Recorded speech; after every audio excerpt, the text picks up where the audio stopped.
সঞ্চয় বনাম বিনিয়োগ কোনটা আপনার জন্য ভালো? সেভিংস করা ভালো নাকি ইনভেস্টমেন্ট? আসুন সেটা আমরা দেখে নিই। দেখুন, যদি উদ্দেশ্য হয় ভবিষ্যতের জরুরি প্রয়োজন মেটানোর জন্য, তাহলে সঞ্চয় আপনার জন্য পারফেক্ট। আর যদি মনে করেন যে সম্পদ বৃদ্ধি করতে হবে, তাহলে ইনভেস্টমেন্ট আপনার জন্য পারফেক্ট। কারণ দুটোই আলাদা জিনিস। সঞ্চয় একটা জিনিস, বিনিয়োগ একটা জিনিস। লাভ সঞ্চয়ে কম হয়, সাধারণ সুদ কিংবা মুনাফা হয়। ব্যাংকে আপনি সেভিংস অ্যাকাউন্টে জমা রাখলে মিনিমাম এখন 4% দিচ্ছে পোস্ট অফিস বা অন্যান্য ব্যাংক।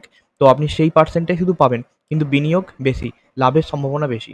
কারণ এখানে ইনভেস্ট করলে আপনার সেই পার্সেন্টেজেই আপনি লাভ পাবেন। ঝুঁকি কীরকম? সঞ্চয়ে খুবই কম। কারণ এখানে কোনো রিস্কের কোনো ফ্যাক্টর কোনো কাজই করে না। কারণ আপনি কোনো জায়গাটাতে টাকা রাখছেন, কোনো ব্যাংকে আপনি টাকা রাখছেন, সেইখানে আপনি 4% হারে সময় মতো টাকা আপনি পেয়ে যাবেন। কিন্তু ইনভেস্টমেন্টের ক্ষেত্রে মাঝারি থেকে বেশি। কারণ আপনি লাভের সম্ভাবনা যত বেশি হবে, তত আপনার যে রিস্ক ফ্যাক্টর সেটা বেশি কাজ করবে। উদাহরণ, সঞ্চয়ের ক্ষেত্রে bank fixed deposit, post office scheme. ব্যাংকের বিভিন্ন ফিক্সড ডিপোজিট আছে, পোস্ট অফিসের বিভিন্ন স্কিম আছে।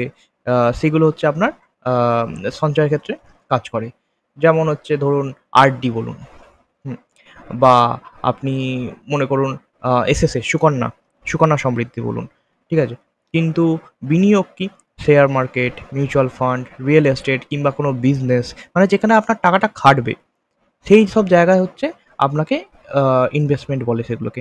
আর সঞ্চয়ের ক্ষেত্রে পোস্ট অফিস স্কিমে যেমন সুকন্যা, পিপিএফ, এসবি, আরও যেসব পলিসি আছে, যেমন এছাড়াও পিএলআই আছে, আরপিএলআই আছে। এখানে আপনার টাকা খাটছে না। এখানে আপনি যে একটা নির্দিষ্ট পরিমাণে টাকা সঞ্চয় করছেন, তার পরিবর্তে ব্যাংক কিংবা পোস্ট অফিস আপনাকে সেই সুদ হিসাবে দিচ্ছে। কিন্তু বিনিয়োগ হচ্ছে আপনি নিজে থেকে করছেন। শেয়ার মার্কেটে দিচ্ছেন, মিউচুয়াল ফান্ডে দিচ্ছেন বা রিয়েল এস্টেটে দিচ্ছেন।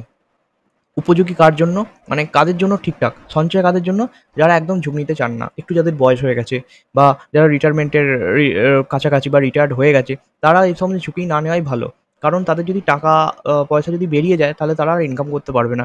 কিন্তু যারা দীর্ঘমেয়াদী লাভ পেতে চান, তাদের জন্য বিনিয়োগ অবশ্যই ভালো।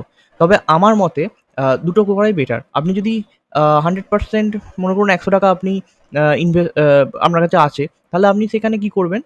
যদি আপনার বয়স খুবই কম হয়, তাহলে আপনি 40% সঞ্চয়ের খাতে রাখুন আর ইনভেস্ট করুন বাকি 60%।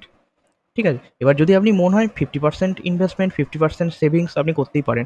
আবার অনেক সময় আপনি যদি আপনার বয়স যদি একটু বেশি হয়, আপনি চান যে বেশি ঝুঁকি নিতে চাইছেন না, তাহলে সেক্ষেত্রে আপনি সঞ্চয়ের ক্ষেত্রে আপনি 70% রাখুন আর বিনিয়োগ আপনি 30% রাখুন।